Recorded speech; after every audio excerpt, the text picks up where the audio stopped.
আমি তোকে একটা প্রশ্ন করব। হ্যাঁ বল। যদি ঠিকঠাক না বলিস তাহলে কিন্তু একটা থাপ্পড় খাবি। ঠিক আছে চল। আচ্ছা ভাব, একদিকে 2000 টাকা নোট পড়ে আছে, একদিকে 500 টাকা নোট পড়ে আছে, তুই কোনটা তুলবি?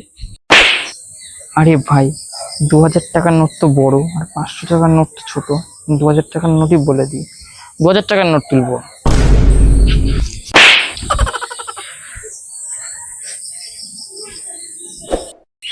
ভুল, তোর 2000 টাকা নোট তো চলে না, তোটা তুলে কি করবি? আচ্ছা, তোকে একটা কোশ্চেন করি আমি। হ্যাঁ বল। আচ্ছা ধর, একদিকে 500 টাকার নোট পড়ে আছে আর একদিকে 200 টাকার নোট পড়ে আছে, তুই কোন নোটটা তুলবি?